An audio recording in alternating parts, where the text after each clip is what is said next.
வைகறை துயிலெழு என்பது ஔவையின் அமுத வாக்கு. இயல்பாகவே காலை எழுந்தவுடன் சாத்வீக குணத்தோடு தான் நாம் எழுந்திருக்கின்றோம். அனைவருக்கும் வணக்கம். புத்தியதற்கு பொருந்து தெளிவளிக்கும் சுத்த நரம்பினர் தூய்மையுறும் பித்தொழியும் தாளவழி வாதபித்தம் தத்தம் நிலை மன்னும் அதிகாலை விழிப்பின் குணத்தை காண். அதிகாலை எழுந்திரு அல்லது வைகறை துயிலெழு என்பது ஔவையின் அமுத வாக்கு. அதன்படி வைகறை யாமம் துயிலெழுந்து தான் செய்யும் நல்லறமும் ஒன்பொருளும் சிந்தித்து வாய்வதில் தந்தையும் தாயும் தொழுதழுக என்பதே முந்தையோர் கண்ட முறை. அதாவது காலையில எழுந்திச்சா புத்தி எதற்கு பொருந்து தெளிவளிக்கும்.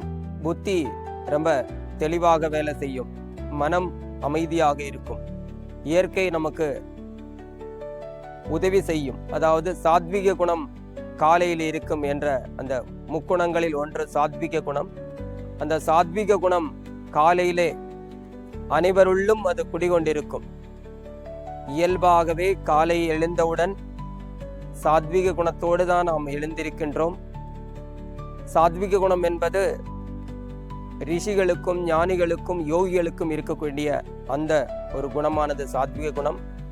அந்த குணம் காலையில் நிச்சயமாக அனைவருக்கும் இருக்கும். அதை நாம் தொடர்ந்து நாள் முழுவதும் நம்மில் சேர்ந்து இருக்க வேண்டும் என்பது நாம தான் முயற்சி செய்ய வேண்டும். அதன் அடிப்படையிலே சாத்விக குணம் நம்முடைய குடிகொண்டிருக்க வேண்டும் என்று சொன்னால் காலையில் எழுந்திருப்பது மிகவும் அவசியமாகிறது. புத்தி அதற்கு பொருந்து தெளிவளிக்கும், புத்தி தெளிவாகும்.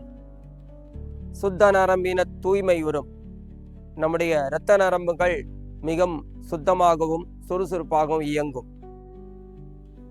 சுத்த நரம்பின தூய்மையுறும் பித்தொழியும், பித்தம் என்று சொல்லக்கூடிய வாதம் பித்தம் சிலேத்துமம், இப்படிதான் அந்த மூன்றும் ஆயுர்வேதத்தினுடைய முக்கியமான அம்சமாக சொல்லப்படுகிறது. உடம்பிலே ஏற்படக்கூடிய மாற்றங்கள் வாதம் பித்தம் சிலேத்துமம், இந்த மூன்றும் சமநிலையில் இருக்க வேண்டும் என்பது ஆயுர்வேத மருத்துவவியலின்படி இருக்க வேண்டியது. இது எப்போது சாத்தியமாகிறது என்று சொன்னால் காலையில் துயிலெழும்போதுதான், அதிகாலை துயிலெழும்போதுதான் இந்த நிலையானது சாத்தியமாகிறது. சுத்த நரம்பின தூய்மையுடன் பித்தொழியும் தாளவழி வாத பித்தம் தத்தம் நிலை மன்னும். தலைவலி வாதம் பித்தம் நம்ம ஏற்கனவே குறிப்பிட்ட மாதிரி இதெல்லாம் அந்தந்த நிலையில இருந்து சரியாக செயல்படும். ஆகவே அதிகாலை விழிப்பின் குணத்தை காண் என்று பெரியவர்கள் குறிப்பிட்டிருக்கிறார்கள். அதன்படி நாம் இன்று அதிகாலை எழுந்திருக்கிறோமா என்றால் சிரமமாக தான் இருக்கிறது. ஏனென்றால் இரவு நாம் நம்முடைய அலைபேசியோ அல்லது தொலைக்காட்சியோ பார்த்து மிக மிக தாமதமாக அல்லது சோர்வாக நாம் தூங்குகின்றோம்.